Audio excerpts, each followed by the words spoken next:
Olá, boa noite. Boa noite. Um dia depois do bate-boca histórico na Casa Branca, o presidente ucraniano recebe apoio em bloco de líderes europeus. O primeiro-ministro britânico reforça que sem a participação da Ucrânia não existe negociação de paz. Volodymyr Zelensky tenta acalmar os ânimos e diz que está pronto para um acordo com os americanos, desde que sem invasões da Rússia. O Papa Francisco passa o dia sem febre ou crise respiratória. O sábado de carnaval reúne multidões pelo país. No aniversário da cidade do Rio. Com o Galo da Madrugada no Recife. Os circuitos de rua em Salvador. E com os desfiles da segunda noite do Grupo Especial de São Paulo.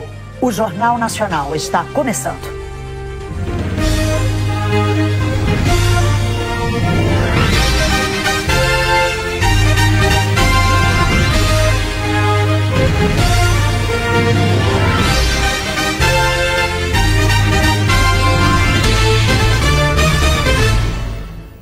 Um dia depois do bate-boca com Donald Trump, o presidente ucraniano disse que está pronto para assinar um acordo com os Estados Unidos.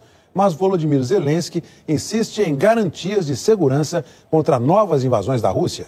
Uma preocupação que não é só dele. Volodymyr Zelensky deixou Washington e desembarcou em Londres. Essa viagem já estava marcada antes do bate-boca de ontem, mas caiu como uma luva. É que amanhã, numa cúpula organizada pelo governo britânico, os líderes europeus prometem reafirmar o apoio à Ucrânia. Antes de qualquer compromisso hoje, Zelensky usou as redes sociais para tentar acalmar os ânimos. Ele escreveu: "Somos muito gratos aos Estados Unidos por todo o apoio. Sou grato ao presidente Trump e ao povo americano. A ajuda dos Estados Unidos tem sido vital para nos ajudar a sobreviver e quero reconhecer isso. É crucial termos o apoio do presidente Donald Trump. Eu quero que os Estados Unidos fiquem mais firmes ao nosso lado." Ontem, Trump e Zelensky discutiram diante das câmeras na Casa Branca. Trump zombou do ucraniano e o acusou de não querer um cessar-fogo e de não ser grato pelo apoio durante a guerra. Quando Zelensky disse que até os Estados Unidos sentiriam os efeitos do conflito, Trump afirmou que Zelensky não estava em condições de ditar o que eles iam sentir. O encontro terminou sem a assinatura de um acordo de exploração de minérios da Ucrânia em troca da ajuda americana. Hoje, Zelensky afirmou que está pronto para assinar o acordo, mas que os Estados Unidos precisam dar garantias de segurança para que Putin não volte a atacar e invadir a Ucrânia. Além de contar com a ajuda de países aliados, a Ucrânia mantém uma plataforma oficial para receber doação de instituições e pessoas de qualquer parte do mundo. Esse canal direto chama-se United 24. O dinheiro vai para projetos de defesa, iniciativas humanitárias, de saúde, educação e reconstrução. Hoje, os líderes europeus voltaram a manifestar apoio ao presidente ucraniano. O presidente da França rebateu a afirmação de Donald Trump de que Zelensky estaria assumindo o risco de uma terceira guerra mundial. Emmanuel Macron afirmou: "Se tem alguém fazendo isso, é Vladimir Putin." O líder francês disse esperar que os americanos ajam de acordo com a própria história e lembrou que em outros grandes conflitos, os Estados Unidos sempre estiveram do lado da liberdade. A ministra do Exterior da Alemanha classificou como indizíveis as imagens da Casa Branca. Annalena Baerbock disse que o horror é maior hoje do que ontem. E afirmou: "A noite de ontem demonstrou o início de uma nova era nefasta, um tempo hediondo, em que devemos defender a ordem internacional baseada em regras. Do contrário, nenhum país livre pode dormir em paz se tiver um vizinho mais forte." Em Londres, Volodymyr Zelensky se reuniu com o primeiro-ministro do Reino Unido na sede do governo britânico. Keir Starmer expressou apoio total à Ucrânia e ao Zelensky pelo tempo que for necessário. O primeiro-ministro britânico também reafirmou que não existe negociação de paz sem a participação direta do governo ucraniano. O rei Charles também convidou Zelensky para uma audiência amanhã. O Reino Unido anunciou neste sábado um pacote de 2 bilhões e 800 milhões de dólares em ajuda para a Ucrânia. O secretário-geral da OTAN, a aliança militar do Ocidente, conversou hoje com o presidente ucraniano. Mark Rutte pediu a Zelensky que encontre um jeito de restaurar a relação com o presidente americano. O presidente da Rússia, Vladimir Putin, até agora não comentou a discussão. Mas uma porta-voz do governo russo declarou que a visita do ucraniano a Washington foi um fracasso diplomático.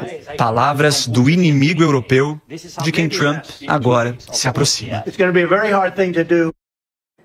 A nova crise instaurada pela discussão de ontem na Casa Branca preocupa não só a Europa, ela traz consequências para todo o planeta. O presidente e o vice-presidente americanos mostraram em alto e bom som que a diplomacia da maior potência econômica e militar agora segue a lei do mais forte. A discussão chocou pelo tratamento dado ao chefe de um estado aliado invadido pela Rússia, um inimigo histórico dos Estados Unidos. Foi uma quebra de protocolo inédita, segundo o professor de Relações Internacionais Vitélio Brustolin. Nunca houve um embate público transmitido ao vivo pela imprensa entre chefes de Estado. Tudo isso é inédito, tanto na história das relações internacionais quanto na história dos Estados Unidos. O professor Leonardo Trevisan avalia que Trump mandou um recado para a Europa quando pressionou Zelensky a assinar o documento que permitiria a exploração de minerais raros em território ucraniano e disse: ou vocês fazem um acordo ou estamos fora. Essa expressão "nós estamos fora" tem um amplo espectro. Ela alcança principalmente a OTAN, a Organização do Tratado do Atlântico Norte, que tem um princípio básico. Quando um país integrante da OTAN é atacado, todos os outros são. Os Estados Unidos estão avisando a Europa de que a era da OTAN acabou. A principal beneficiada é a Rússia, que se fortalece. Os europeus veem as ações do Trump como favorecendo o Putin nesse momento, ou seja, favorecendo uma nova ocupação de território na Ucrânia, e não acreditam que a guerra acabaria na Ucrânia. A forma como o Trump vê a paz na Ucrânia não é a forma como os europeus veem. O Trump acredita que a paz precisa ser feita a qualquer preço, mas a paz a qualquer preço leva a outras guerras. Os dois professores concordam que a guinada nas relações internacionais torna os Estados Unidos um parceiro menos confiável e que isso poderia favorecer a China. Mas para eles, Trump usa a aproximação com o presidente russo Vladimir Putin e as tarifas comerciais impostas a países aliados como armas de negociação e de intimidação. Putin serve perfeitamente aos interesses de Trump de assustar a Europa. Vamos usar uma expressão bem brasileira, de manter a Europa na coleira. A Europa não vai fazer negócio com a China, mesmo se isso for muito valioso para ela, se for o melhor negócio.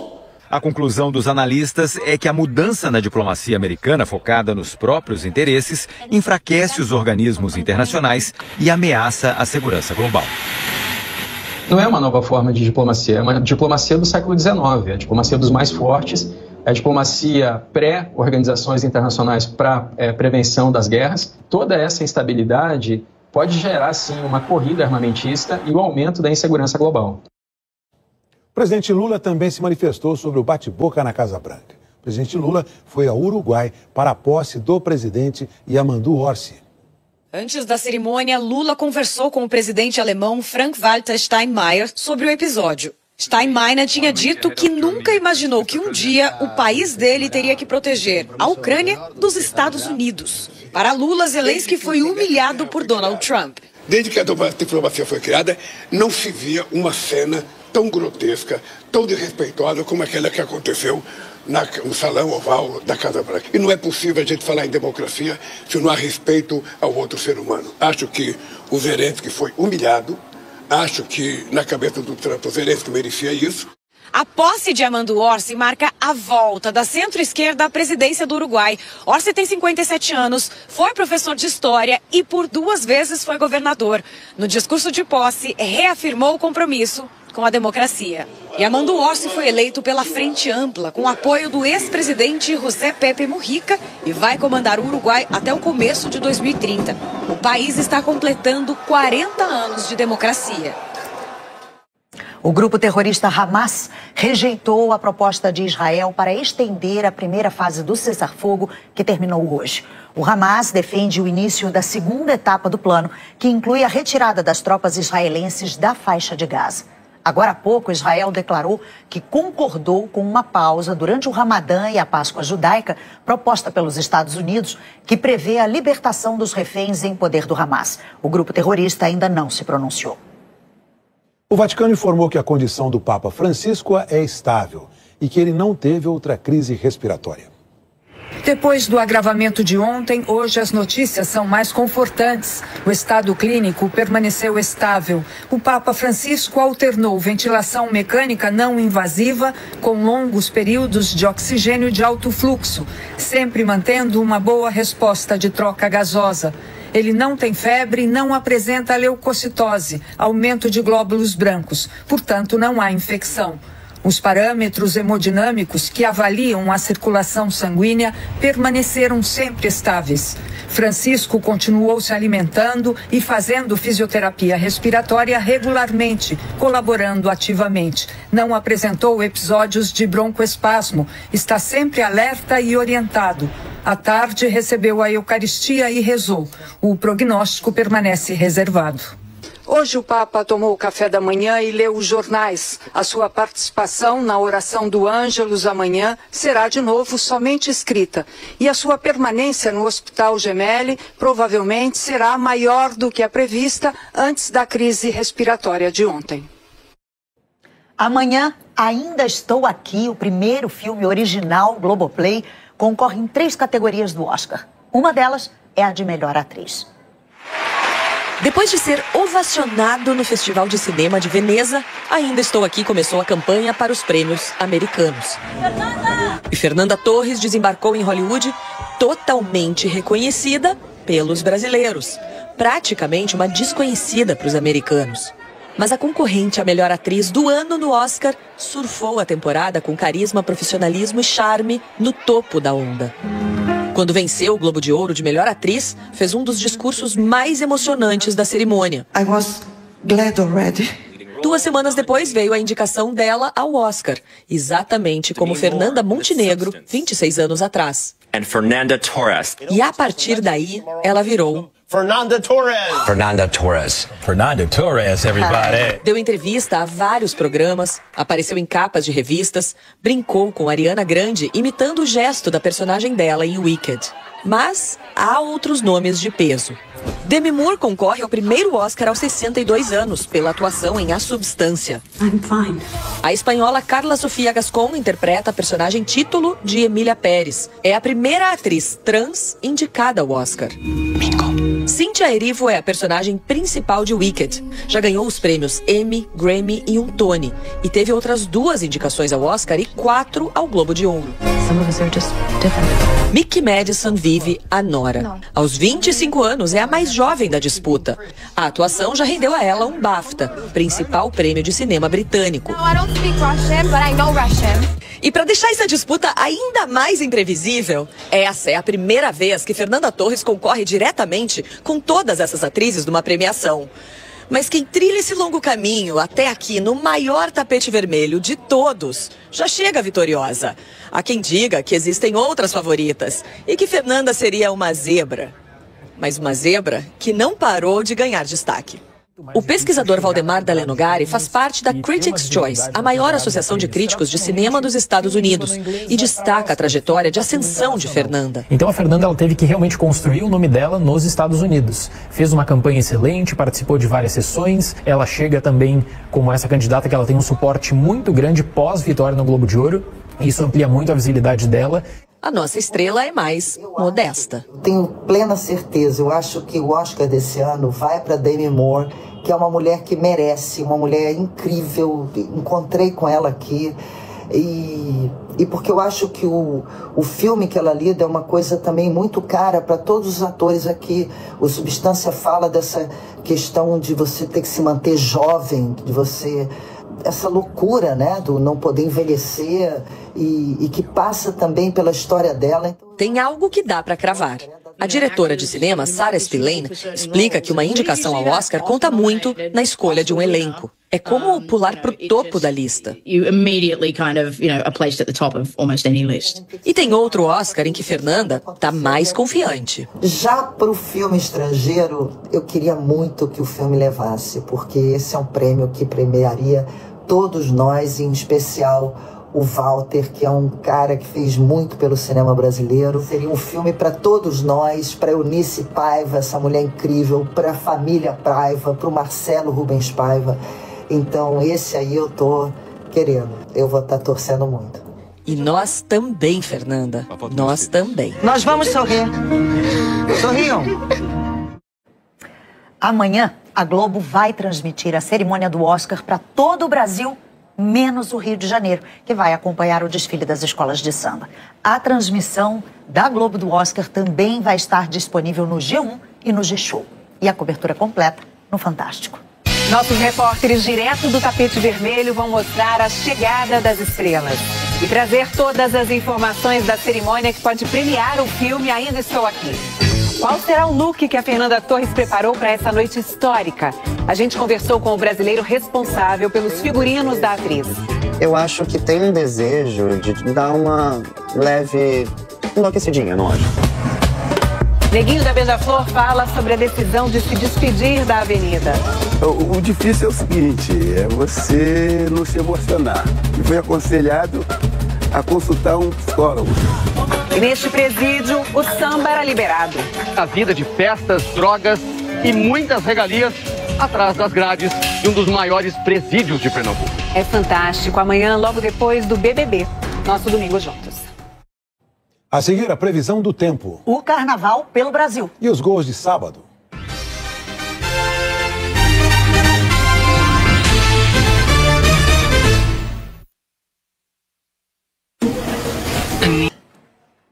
Agora o carnaval. O Cordão da Bola Preta festejou o aniversário de 460 anos do Rio com 500 mil foliões no centro da cidade. A rainha do bloco foi a atriz Paola Oliveira. O Então Brilha levou uma multidão para as ruas de Belo Horizonte. Com mais de 200 ritmistas, o bloco recebeu a cantora pernambucana Duda Beat e falou sobre a proteção das montanhas de Minas. Foliões também tomaram as ruas de Salvador. Campo Grande, Durval Leles abriu o desfile, relembrando sucessos da banda Asa de Águia. Depois, Baiana System levantou a multidão. Na Barra, passaram pelo circuito nomes como Ivete Sangalo, Bel Marques e Léo Santana. No Recife, milhares de pessoas acompanharam o Galo da Madrugada. Rei e a rainha do carnaval vieram reverenciar o galo mais amado pelos pernambucanos. E os súditos foram chegando. Já estou com 75, mas não deixo de pular. O galo nasceu 47 anos atrás com o desafio de reviver o carnaval de rua do Recife. A missão foi concluída com sucesso. A cada ano, aumenta a multidão de apaixonados pelo gigante do carnaval. E o galo aproveita toda esta fama e popularidade para pregar propósitos que vão muito além do carnaval. Dá só uma olhada nesse bloco aí. O Como Tu, Tamo Aqui é um lugar de inclusão para pessoas com deficiência e tem intérprete da língua brasileira de sinais. O galo desfilou por mais de 10 horas. Teve chuva, teve aperto, mas a multidão seguiu atrás de 30 trios elétricos. No sábado de carnaval, o galo cantou alto mais uma vez. A seguir, o Carnaval de São Paulo, ontem e hoje.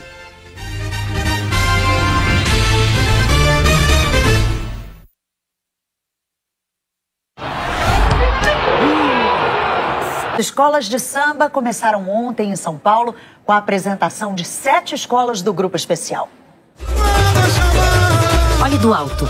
As escolas na pista do sambódromo não lembram os campos do Brasil? As alas floridas, pomares de cor enfileirados e os carros alegóricos passam colhendo as palmas. Essa é a terra dos pés de samba.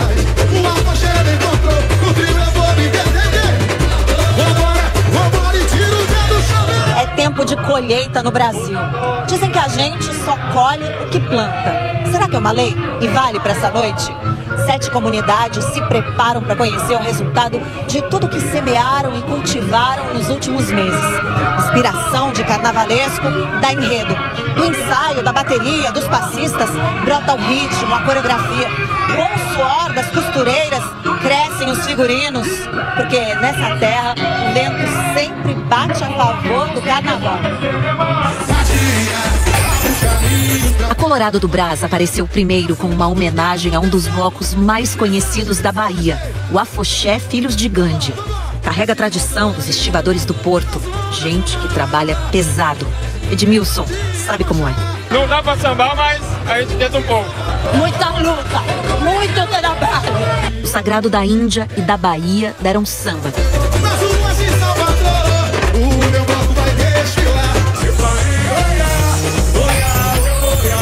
Com a força dos raios, ventos e tempestades de Yansan, desabrochou a barroca Zona Sul. Foi uma ideia que veio do presidente Everton Cebolinha, a comunidade comprou a ideia e a gente está feliz com o resultado. O perfume do incenso da orixá tomou conta de tudo. A confiança da escola foi testada quando o segundo carro apresentou problemas na concentração. O imprevisto abriu um espaço entre as alas. A bateria passou direto pelo recuo e a escola terminou o desfile no tempo. Em cima! Em cima! A Dragões da Real pintou os ciclos da vida com aquarela, como se fosse criança. E é uma grande realização, porque é meu primeiro ano como musa da bateria da minha escola. Mostrou quanta alegria pode germinar da tristeza. Com a dor de perder um neto aos 8 anos, o carnavalesco Jorge de Freitas escreveu um enredo. O menino sonhava em ser astronauta. Ainda é tempo de recomeçar. Abre os caminhos do balanço. A Bahia voltou vestida com o verde da mancha. E a escola cantou e dançou com sotaque o encontro da fé e do profano. Como se santos de orixás celebrassem juntos a vida em festa. A minha fantasia é muito icônica, porque ela representa o canto da cidade. É uma homenagem a Daniela Mercury. Uma viagem pelos pontos turísticos de Salvador até as profundezas do mar.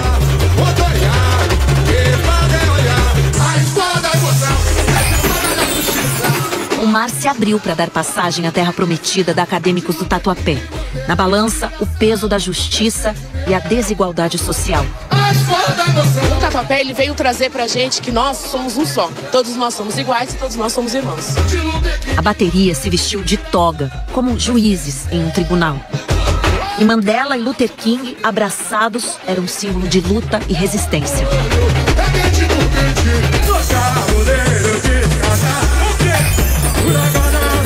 A Rosas de Ouro jogou para ganhar. O enredo apostou nas máquinas, caça-títulos de um grande cassino, nos jogos de azar, de tabuleiro, eletrônicos e na história das Olimpíadas. Você mostrar que a nossa vida é uma jogada. Então a gente está sempre arrumando estratégia para vencer o nosso dia, para vencer nossas dificuldades. E é o que o Carnaval de Rosas quer apresentar. Que o jogo também é da vida.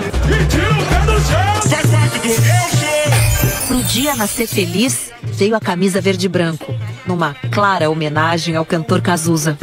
Foi um ícone, ele representou toda uma geração, ele representou a minha geração.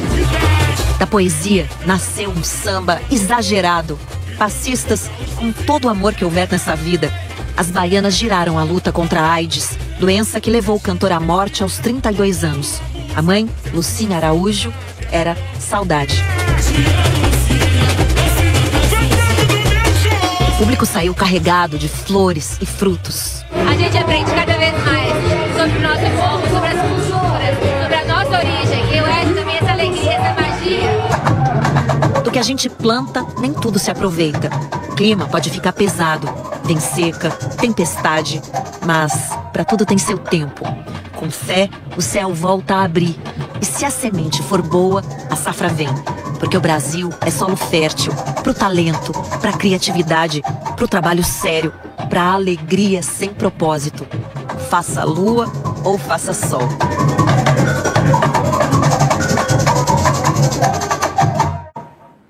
Mais 7 escolas se apresentam hoje no AMB, em São Paulo.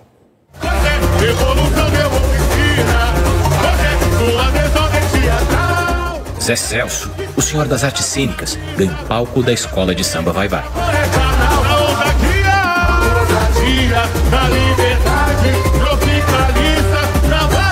Um homem muito à frente do seu tempo, que fez da sua obra, fez do seu teatro, uma cápsula do tempo para explicar que a liberdade não tem preço. Para contar a história do ator, diretor, dramaturgo, que morreu em 2023, a escola vai reproduzir na Avenida o Teatro Oficina.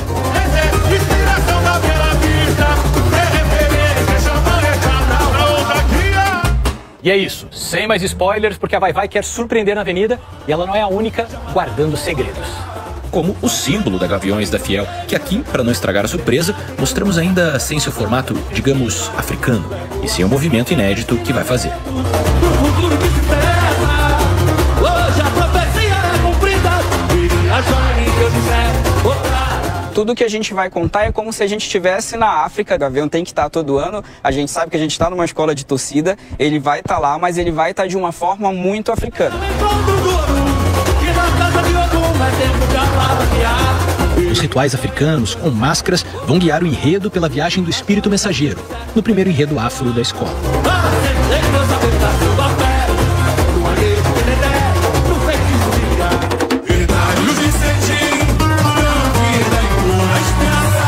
Detalhes de Cetim é um samba de coração partido de Benito de Paula.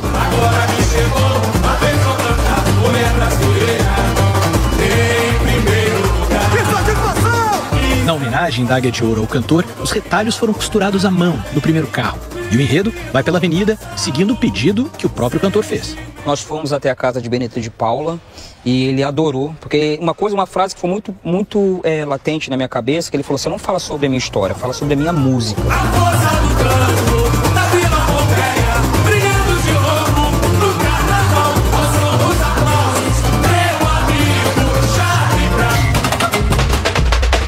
Contos de fada, os mesmos, mas diferentes. Não me venha da carochinha, o que dessa avenida? Todos sabem que sou eu. Nós vamos ver nas entrelinhas. Eu não penso mal contado que você me pensa.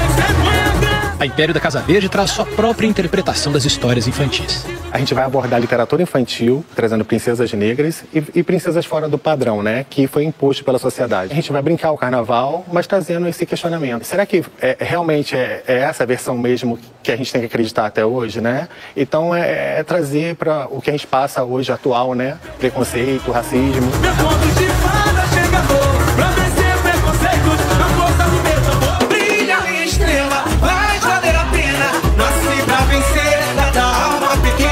O arco-íris da Terceiro Milênio vai começar com as caravelas em que chegaram os portugueses. A história LGBTQIA+, vai seguir pela avenida, com um elenco de gigantes. Esculturas de animações de artistas da comunidade LGBT. 3 a gente pode mostrar, mas ao todo são 9, em cima de um carro que é um dos destaques da Milênio. Nós vamos trazer à tona pessoas, personalidades, atitudes que mudaram, grandes ganhos dessa comunidade. Então a gente vai abarcar de maneira política, de maneira emocional, de maneira celebrativa, uma história que talvez poucas pessoas conheçam.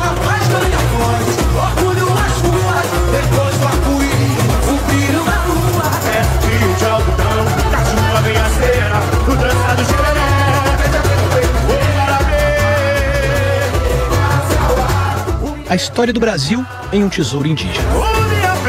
Minha pele representa a memória, existência e bravura dos tupis. A busca pelo manto sagrado Tupinambá, que até o ano passado estava em um museu na Dinamarca, virou o enredo da Acadêmicos do Tucuruvi. O manto é um ser, é um espírito, foi considerado como um souvenir levado e era moeda de troca, era um souvenir, era um presente que os próprios grandes navegadores, o próprio Nassau, levava para presentear as cortes europeias.